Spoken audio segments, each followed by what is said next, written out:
when you said that, I was thinking, me and Aisha talked about this. I realized, like I was talking about earlier in the creation of Intelligent Mischief in the field that I was operating in. I was told that a lot times too. Like, oh, you have this really big idea. The idea is too big, and I was like, it took a few years ago. I started realizing like, oh, my ideas weren't too big. I was operating in a field that was too small. Right? Looking for the ultimate conversation on Black innovation and wealth creation? Look no further. From Chains to Links brings together some of the top Black entrepreneurs, academics, creatives, and futurists To discuss how we reimagine Black community. and build a collective vision for true Black prosperity. So get ready. We're about to go there.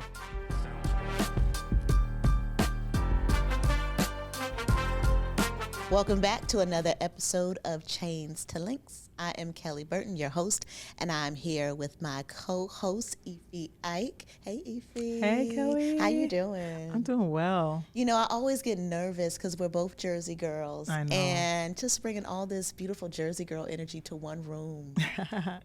I don't know if you would put beautiful in front of Jersey Girl, but it will be Jersey Girl energy in the room. But we are beautiful. It is beautiful. It's a beautiful thing to experience it in volume. Yeah. You know what I'm saying? For sure. I want to kick it to you to introduce our amazing guests today. We are.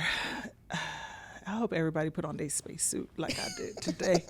But we are joined by the amazing team of Intelligent Mischief, a creative studio that focuses on all things, not just Afrofuturism, but like normalizing innovation as part of just the way of being. With Aisha and Terry have been stalked by me for the last 4 or 5 years, and they have really evolved my way of thinking about what's possible, and also, you know, the many ways that Blackness gets to claim innovation as just who we are. So, Aisha and Terry, we're so honored to have you both here. So honored. We would love for you all to always feel free to tell us more about what you all do and how you all do it. So we'll kick it off to y'all.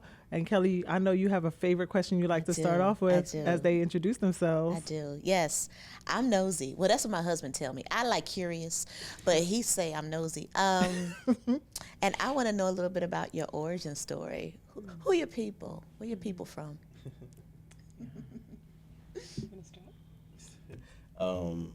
Yes, well, thank y'all for having us here, inviting us. This amazing place, amazing people.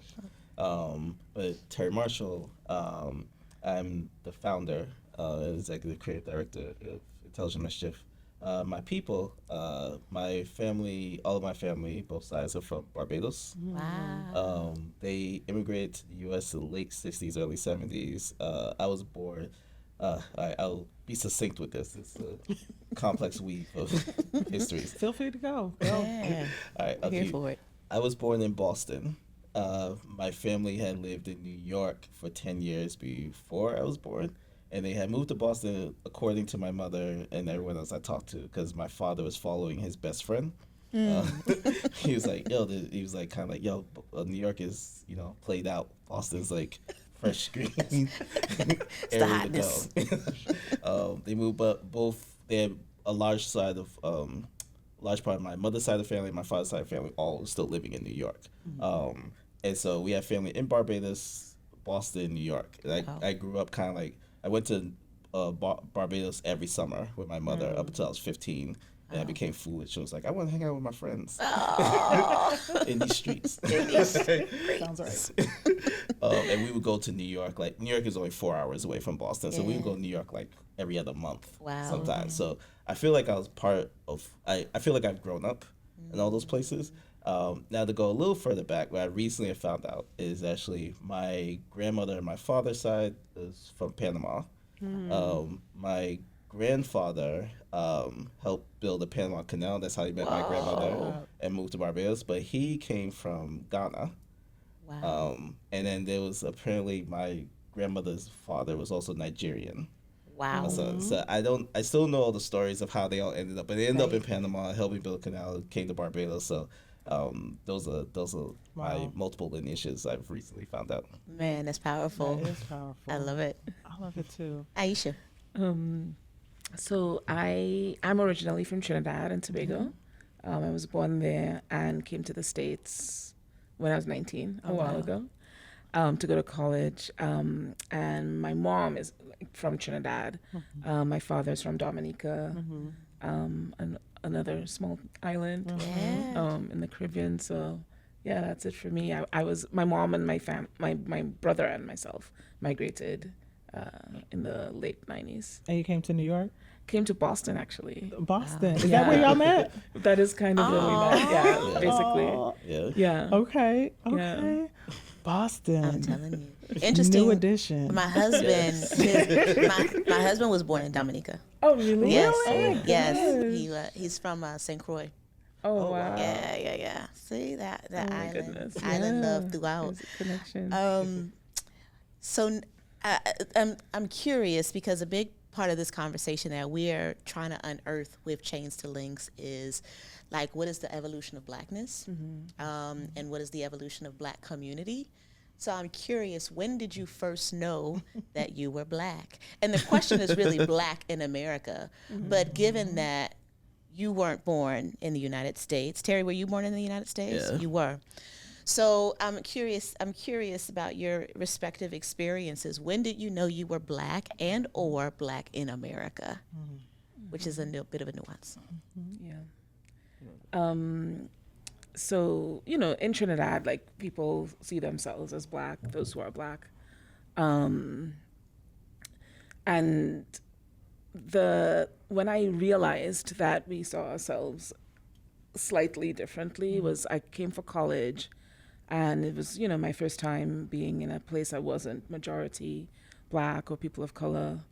And I was in the classroom, and I remember learning to realize that I was like the only Black person sometimes, or, saying something in class and realizing the reaction would be surprise, or like, it was a mediated reaction based on my identity. So it was slowly at about 19, sort of learning like, oh, I'm not expected to know this or be here or speak like this. And this is in 1999, or learning to walk in a room and like look around and count the number of Black people, because I knew, okay, that would mean it was like a safe room, or that I would be somewhat understood, or some degree of my experience would be reflected.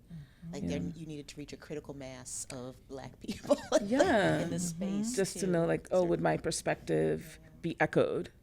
Or would it seem completely foreign? And it was interesting because I was coming from overseas, but I knew that there was a baseline kind of Black experience that could be shared. I think an understanding of history, and the implications of that history on what we're doing there at that point in time. And so, yeah, like walk in a room, like look around, be like, oh man, this Spanish class has no Black people. It's going to be wild. I love what you said, like a baseline of the Black experience. I want to circle back to that down the road, because I think that is the essence of what we're trying to really unpack as part of this podcast. But Terry, how about you? When did you first know? Someone asked me this before, and I was just like, I just felt I always knew I was Black. Like it's seriously, I mean, a large part because of my family and my mother. My mother tells some story. My mother, she immigrated here first, and she was a domestic worker. So she was like living with like a white family in Manhattan.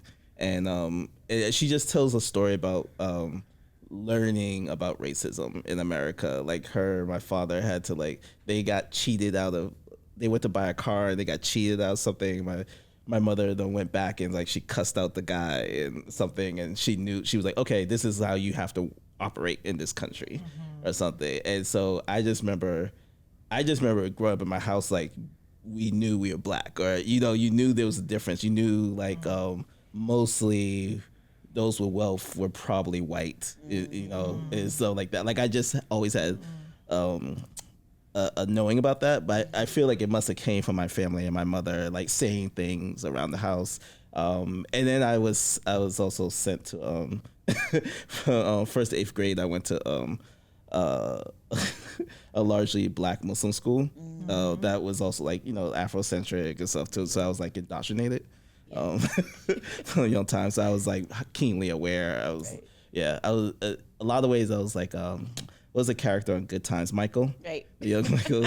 Michael was my favorite character. I know people say Penny and even, you know, Thelma was also really cool. But Michael, like, Michael would make was low-key peanut butter shady, jelly like, sandwiches. always. Talking about like the final call, like it was just like a Michael was so serious all the time. I resonate with Mike. He's the family nerd. Yeah. I'm very much the family nerd. Yep. I feel that's probably why I identified with him too that way. Yeah. True.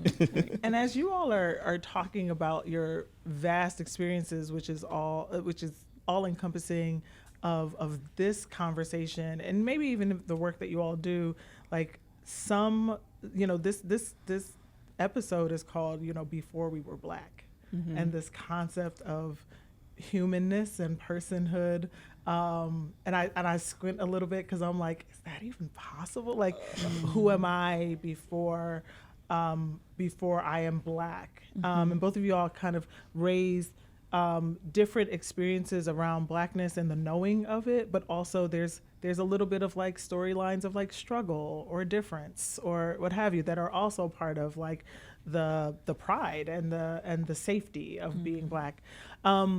So before we get to Before We Were Black, I want to get you all's take on like what you also find to be, like as Kelly likes to call, quintessentially black, like undeniably black, no matter what, like the norms, the values, the customs, just wanting to put that out there. Because as we talk about innovation, we also at times sometimes don't link the way our innovations are linked. And so just, you know, we know it's not an exhaustive list, but if you were to think of like that blackness card, like what is just quintessentially black? And I loved Aisha's articulation of it, but I was like, I know I'm going to get in trouble with, because we know that that's a hard, when you get the essence of a thing that is so grounded in experience, like intergenerational experience, is tough. Sure. But I love the way you articulate in terms of a baseline black experience. So how would you describe baseline black experience? Yeah, it's tough. I started laughing because you know those things on like social media where they're like, if you get 10 out of these 20 things and you're really black, and I'm always gonna fail those things because I didn't live here until I was 19, and it usually is like something related to like what do you put in your U.S. potato popular salad? culture. Yeah, and I'm just like, I don't know. You should make one with like roti, and so you should see how many people have eaten roti and everything else. Yes. But I think about things that what I really love is like discovering like those things that are so almost subconscious, like we don't even know where it came from, and then it'll be like they do this same thing on the continent, the same thing in the Caribbean, the same thing here, and you know I don't know what the points of connection have been, you know between the 1600s and now, that sort of there's this co-evolution. You know, so like, like language and realizing like, oh, like Pidgin English is very similar to Patois, is very similar to like, African American urban vernacular, like the construction of sentences. And you're like, oh, that's like that's generational. And like, we might not perceive it as the same language, but the construction of those sentences, like we all kind of get it. Or like, like we were talking the other day with a friend about that, like running when laughing. And it's like that happens like everywhere. Like actually physically running. Yeah, like, you laugh and like you kind of run away kind of thing. We do that. And like, exactly. Yeah. We made a dance video recently too that was sort of like a collage that was like putting together like, there was like traditional like circle dance, like, maybe within the Dogon, and then like break dancing. And then and you could like see like the like similarities, and then realizing it's not similarities, because even similarities is like assuming like, oh, we're sort of separate cultures that like have something in common. It's almost like evolution and, sort of continuation and sort of, adaptation of certain things. Yeah. OMG, you get an A+. Like, can we just give you a gold star? That was beautiful. Terry, what you think? Baseline of Black experience. Riffing off that, the thing that came to mind was the. Come on, listen. People don't talk about it enough anymore. We don't know how to spell it. So, I think we're getting close. We were having way too much fun with the mics in another episode where we was just doing that in the mic and cracking up like it was the funniest thing we ever heard. Seriously.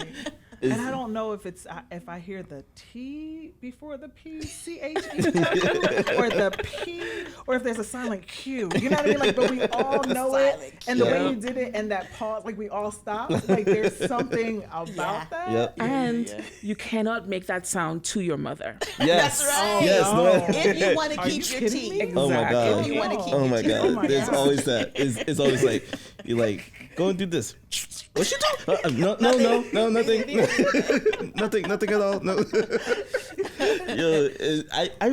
I had seen a video or read something one time. It was called, people did a genealogy from West Africa through the Caribbean, through South America into the American South. And they call it like suck teeth kadai. And it's like the same motion. You go, and you move your eyes to this like. That's right. And it's like everyone they trace it, like everyone has that same exact motion. That I know like Caribbean folk, when we spell it, like if we like thanks to like social media, but we call it stoops. Yeah. Caribbean folk, we call it stoops. Like you stoops in your mouth. How you gonna stoop your mouth to me? That's yeah. I don't know if like that's the first I've heard that. Not the. Because I know that, but having a name like that's fat. So I want to get into your work, but I will bring up what part of this is generational. Because when I think about this current generation of Black youth who are coming up, they have a very different experience. I think of all my friends who have tweens, and would not result in them knocking their kids' teeth out. It's a different thing because we have different sensibilities around how we discipline our children, and our kids have different life experience that don't mirror ours. So I appreciate the language around evolution, but I'm wondering if you have any thoughts about the generational implications of this conversation. Like, have we lost some of this baseline? Are we losing some of this baseline? Yeah, it's interesting. I was watching a video today. Okay, I watch a lot of Instagram, especially. And in this video, this little girl wanted to leave the house wearing a wig, and the wig was like not in a good condition. I have seen You've seen that? And the dad, where she's begging. She's begging, and the dad is like giving her all these reasons.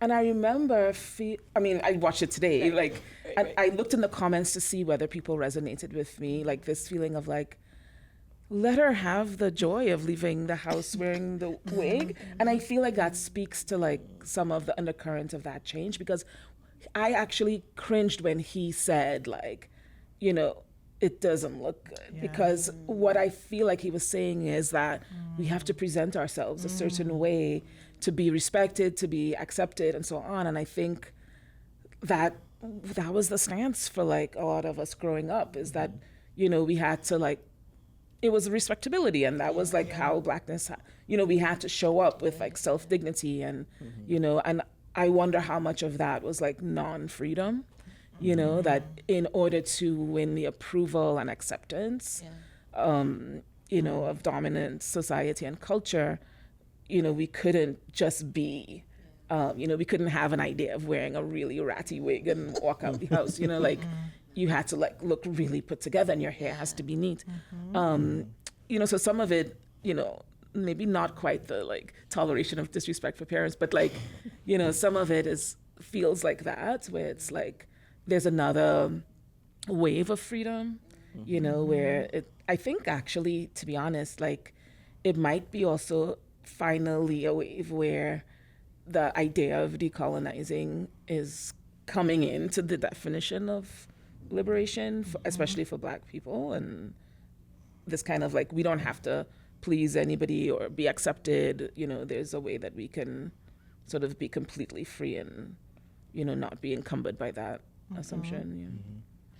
Yeah, I think Generation X Black people are very much bound in that way. I know I struggle with it myself, and I don't know. It's hard to untether what is what. You know what I'm saying? Yeah. And that actually is kind of leads me to, like, you both are, amazing, beautiful adults. You have called your organization Intelligent Mischief. I can't help, the first time I heard of that, I thought of who's that little boy rap who I think was like actually a grown person. I hope he was Little Vicious. You remember Singala free, Singala free. Like when I hear Mischief, that's what I'm thinking in my mind. It's just like Little Rascal just walking around. So when I hear Intelligent Mischief, I'm like, what?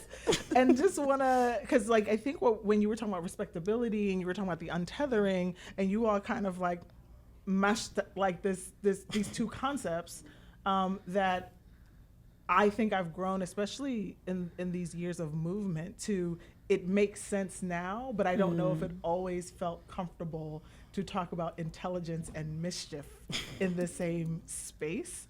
So just thinking, as you all are thinking about or have thought about not only just the name but the being of like what that is, even in this conversation, why did you all innovate that? What is the point of that? And you continue to innovate. So I don't know, was it a portal to remind, is it for yourself? Is it for the community? Just want to hear the relationship between both of those words, intelligent and mischief, because both of them can have, I want to say positive, but also somewhat negative, even when I think of intelligent and what that is as a standard for Blackness to be able to move forward. But just want to get your thoughts as to like what you want people to take away from that when they hear it. Yeah, I think I think we're still, I say for me, like I think sometimes we're still striving to we are embodying it, and that there's an evolution of that evolves every day. Or like, how do you embody intelligent mischief? Or we're always questioning ourselves around that, like, is this intelligent mischief? Or like, is this what we're doing? Is that intelligent mischief? Like, what does that mean? And, are we achieving that mischief level, or or something? And a lot of it comes from, so I come out of we both do, but I come out of nonprofit grassroots organizing history, right? Nothing glamorous. But I was always incorporating what I would call intelligent mischief into the work, the traditional organizing work that I did, and I would find myself at odds with a lot of folks in that field. And so when I was creating intelligent mischief, it was something I came across that was like the name really captured what I wanted to create. Because when I created it, for the first year of Intelligent Mischief, I didn't tell people who I worked with professionally. Like, I was involved in a lot of networks nationally, like helping do trainings, do like direct action trainings, or do popular education trainings around certain issues that people were doing campaigns around, so on and so forth. So a lot of those people I worked with, I didn't tell them the existence of Intelligent Mischief, because I was like, they're gonna think this is weird. They're gonna be like, this is too confusing. It's too much of a hybrid of things, right? Because we wanted to, it was artistic. We wanted to do stuff that was art. We wanted to do things that involve design. We wanted to do things that involve social justice and social impact. And usually, right, you find somebody who is a artist, and maybe they work in entertainment, or they teach children something, or you find someone who does social justice and organizing, and maybe they got a job at a nonprofit. Maybe they don't. Maybe they work at their regular jobs and they take the time off to go do that, right? Like, these are usually separate silos. And I was creating something that that needed all this crossover, but it didn't. To me, that wasn't confusing. To me, that was just natural.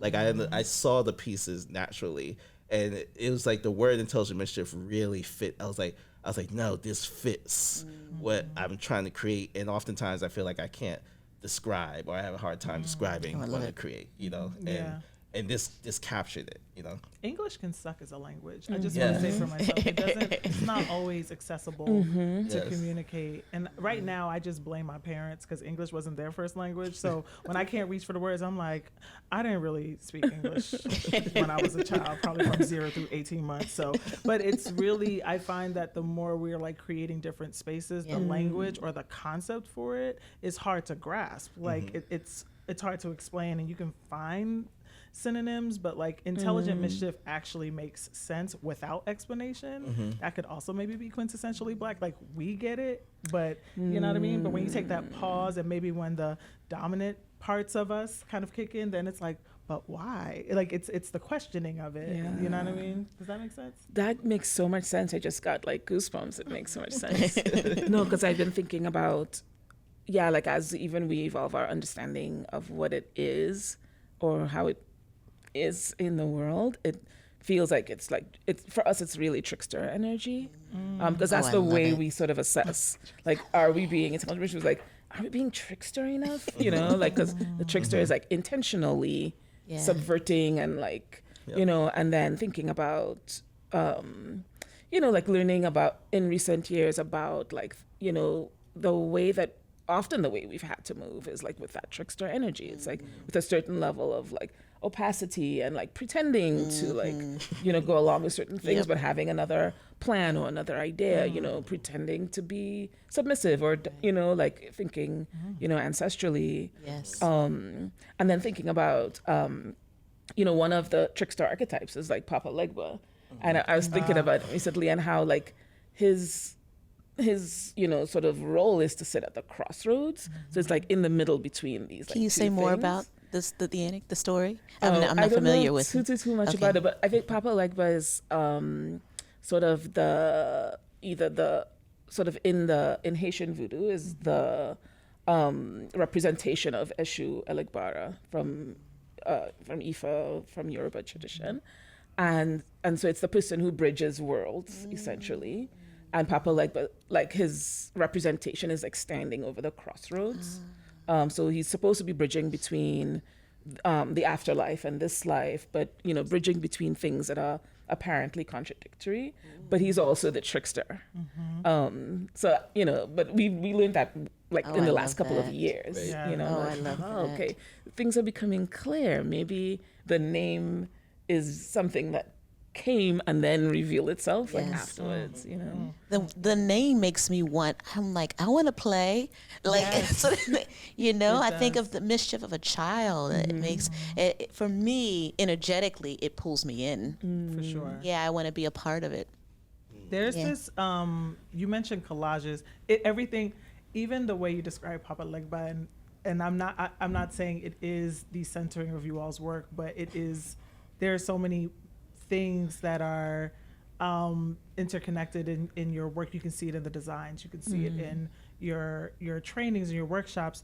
And there's this one collage that I really have been sitting with. We were joking about it before we started, but you did it around MLK's birthday. And it's so interesting because I feel like over the years, I've been kind of getting that, you know, there's that infamous picture of MLK where he's kind of looking to the side and his hand is up and everybody's like, really, bruh, you're going to just throw my quotes out there when y'all don't really care about me. And we all put our own spin on that picture. And so I do think that for the longest, I've actually been tired of hearing of, if I can just be honest, tired of hearing of like, I have a dream. Every year I cringe from it. I'm like, I'm tired of this.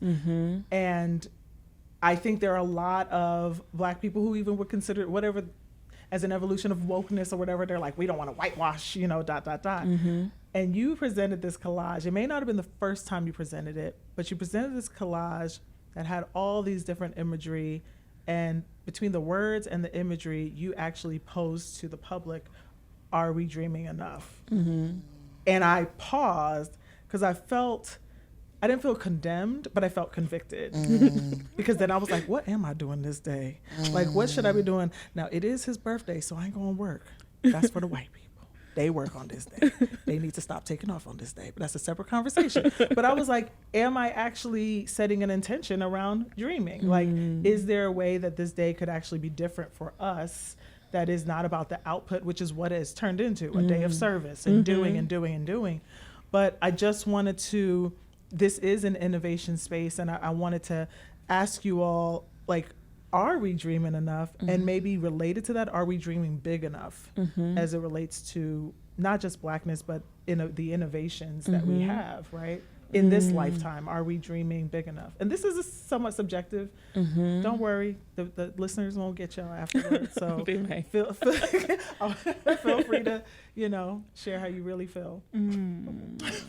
No, I don't think we're dreaming big enough. Oh, you went right into Yeah. I love it. Aisha, I got your back on that, girl. Go on, keep going. In that, like, what do I mean by that, though? I think about the reason I juxtapose that question with him is like the scale of the dream and the distance and maybe even the what some might say the delusion. Yeah. That if it's not dangerous, I think, particularly if like the systems of white supremacy are still intact, if our dreams are not dangerous in light of that, then I don't think it's enough. And so it's gonna have to, for me, it's gonna have to sound like, whoa, what are you talking about? Like, I can't even see that for it to be big enough, or to be like the equivalent North Star. And I think when we first started using that phrase, it was in relationship to B mics, like we are our ancestors' wildest dreams. And it was thinking about the scale of their dream at any given generation was so like impossible, like the thing they were imagining was so impossible that even falling short of that dream has resulted in our relative freedom compared to them. So I was like, are we doing the same thing for future generations, like dreaming so boldly that even if that dream falls short, the conditions for people, our descendants, is so much better than our conditions. So to the point, Iffy, that you made about the feeling, the kind of visceral feeling you have around, I have a dream. I have that same feeling when I see everybody with, I am my ancestors' wildest dreams. I'm like, but are you though? You know what I mean? But are you though? Because I think sometimes if they could peek that, look down and see, like, I got beat down for that. Yeah. I bled for this. So I put a pin in that. I agree. And I think what we kind of lose from the King's speech is the backstory, which that's not what he was going to say. But Mahalia Jackson saw the audience, and they was kind of flat, like, ugh. And she was like, tell him about the dream, Martin. Right. So he improvised in the moment. Like that was from a sermon that he would use on the stomp. Wow. So in that moment, like, I have a dream speech is innovation in action. Like it's the spirit moving and showing up and saying, no, we're gonna pivot. And that's why that speech lives in infamy, not because he read what was on the page, but because he allowed the spirit to move. And Aisha, to your point of, dreaming big, I was raised like faith is such that you can't see it, right? It's the substance of things unseen. Hope for the things, the evidence of things not seen.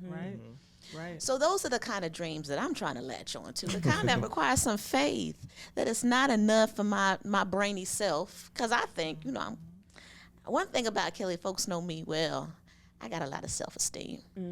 So when I go into opportunities, it's a whole lot of stuff. I'm like, I can handle that. But I want to walk into a dream where I'm like, it's not, no matter how much of my braininess that I bring to this, it's still insufficient. Right? It's going to require more. It's going to require divine. And that's what, when I think about our work at BIA, that's why I love it so much. We were talking about how y'all are connected to BIA through Melinda, and through a network. So much of this is divine. Yeah. And it makes it, and that's why it keeps falling to us to go big, go big, go big. Because while we got this divine wind to our back, like, let's go. And the fullness of divinity, right? Yes. Like you all mentioned Papa Legba, and when we think about the traditional spirituality that we're connected to, I wonder if part of the reason why we're not able to dream in the fullness is because there's been so much that has been labeled as taboo, so much that's been labeled literally as demonic. Depending on who you speak to, Papa Legba is like the equivalent of the devil, or or the shepherd of the devil, or however you look at it. Not necessarily described as like the bridge to different universes and the pathway and the portal. And I think that there is something around even the concepts. When I was younger, there was something that my parents used to say, which is like, our Creator created us with the ability to create. Everything doesn't require a miracle. And in many ways, we've been raised at times that when, especially, we talked in another episode about scarcity, that sometimes our response to our problems is more so like, we need a miracle when maybe we need some mischief, like maybe we need to trick the situation, right? And I do think Supreme Court.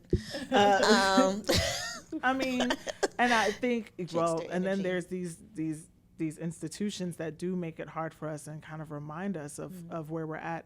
But there's a lot about this, as you were talking about, like how faith and dreaming, and if we're doing it big enough, the flip side is like just also recognizing the bigness of what we already have, that sometimes we're waiting for the next generation, or we're waiting for, or some of us that feel like we want to be a good ancestor in training. The way it looks like to those around us, at least this is my experience, is that I'm often told that, like, if you think too big, I'm told that by people around me. You think too big, or that's too big, or what have you. And when I think about how many other people may be told that, as we're thinking of this conversation, I'm like, so then what is a dream? Like, how are we defining dream? How are we defining faith? How are we defining miracle? If it's not too big, then what are we actually aspiring to be? Because I can be regular iffy, all day long, and I probably could live a quality life in the present, but then that doesn't necessarily call into the future. Like, I want to participate in the future a little bit too. So yeah, I think, I'm wondering then how we hack that. If you feel like we're not dreaming big enough, we have more tools today than we did even as kids. So I don't know, is it an innovation? Is it an innovation as in more connectivity to technology? Is it a different relationship with technology? Is it seeing ourselves as technology? Like, how are you feeling like we can bridge the gap then between who we are, and in many ways what has been imposed on us because we're Black, versus the Blackness that we both are and can become? What are just some thoughts around like technologies or innovations that maybe we're already doing or that we need to do more of? Well, we need to create. I'll say, to begin that, I'll say, like, if folks are telling you that you dream too big, if you take a look, you actually find was like, well, no, those folks are just they operate small, right? So everything's gonna look too big to them, right? Because when you said that, I was thinking, me and Aisha talked about this. I realized like I was talking about earlier in the creation of Intelligent Mischief, in the field that I was operating in, I was told that a lot of times too. Like, oh, you had this really big idea. The idea is too big. And I was like, it took a few years ago, I started realizing, like, oh, my ideas weren't too big. I was operating in a field that was too small for the idea I had. So thank you for letting me know. I need to now find the scale I need to work at, right? Or find the people who are willing to work at that scale. I think in a similar way, I'm not sure if, like, I think what needs to be hacked is imagination. And I think that's the work that we do, and what we're trying to do is that, like you're saying, we have more tools. Like, I don't know, the civil rights movement, they talk about famously like where people will like stay up all night like to like print out flyers to get people to come out, and they would get hundreds and thousands of people come out to a rally or protest around cause the issue. And now we just have something where you press, you click on the app and people show up, right? So you have all these immense tools. You have all these things. We have all the resources materially possible to solve the world's problems, let alone like issues for Black people in particular. So then what's missing is the will, the political will, and the political and social imagination to fix those problems and to have the belief that we can fix those problems. So we need to hack is people's imagination of like the current tools that we have. How can we hack them to serve a different purpose? How I'm gonna play a little bit of like Legba advocate for a second, because when we're building and we're constantly getting fought against, and I'm talking to actual builders. I'm not thinking about people that are like still thinking about it or what have you. What then also needs to be created to protect us while we're doing this, or to make sure that our gains aren't like constantly being chopped down? Because I do think there's a little bit of like a deflated feeling for builders that feel like it feels like the system is coming around on all, you know, all fronts. Or even if we want to take it in the tech and innovation space, right? Amazing ideas, you know, a Black femme person pitches their idea. It's like, can you please come back to us with KPIs and the ... And then like two white bros from like Silicon Valley could pitch, just show a Canva deck. Like don't even necessarily got to show an MVP or whatever. And then it's like, wow, this is so amazing. And you're helping the Black and brown babies. So you also are diversity and inclusion, ... Like, I feel like whether it's on this like professional innovation level or on the social level, it feels like folks are also trying to build up, or maybe they're trying to build up, but it feels like the vertical part of our building is being hindered. That may just feel like what I'm experiencing in my space, but I wonder if there are tools and or people that are positioned to do that work while people are trying to build forward. I don't know. I mean, it's like I'm curious about that as well, you know, and I think, you know, sometimes when that happens, I think I have not a knee-jerk reaction, but kind of like, okay, like what exists outside of that? Yeah, because that system's gonna always try to do that, or is kind of designed to do that. And then I think, you know, like for various reasons, we kind of put some faith in those systems to operate like more equitably or like, you know, more fairly, or, you know, they said they're practicing inclusion, so why does it feel like it's still working against us? And then I think about, you know, to tie back to the imagination, like, you know, if there were another alternative, what would it look like and where would those resources come from? You know, and what is the barrier to that, to the alternative, you know? So, and I think like we kind of rhetorically know the alternative, you know? So we'll say like, you know, if we pooled all of our resources into a fund at a certain scale, like it could resource some of our projects, our ideas. And then the barrier is typically the belief. You know, it's like, well, am I going to put my money in a Black bank, in a Black fund, you know? Because I would have said the barrier was the capital, and then you challenged me. You were like, the barrier. You were like, yeah, of course the barrier is the belief, right? And I was about to be like, the barrier is capital. Oh no, child. But what I appreciate about your comment is you referenced our own collective wealth. And that's something that we don't really bring into the conversation. Black folks present $1 trillion in spending power. So if we had that belief and that imagination and the institutional infrastructure and trust that would allow people to know, like if they deposit their money into a thing, that they're going to get a thing, that very much feels like the real that we need to manifest in order to make that happen. And I know we're approaching time. Oh my God, and I want to learn more about your work and futurists, because it's so like, sexy is the word, but it's so bigger than sexy. Like, I'm here for the futures. There's so much I need to learn and understand. But to kind of close it up and wrap it up a bit, I want to know, what are you on your soapbox about that thing that just is like a fire under your tail where you just want to rail from the rooftops. What is it? I need to know. Okay, well, for me, I'll start.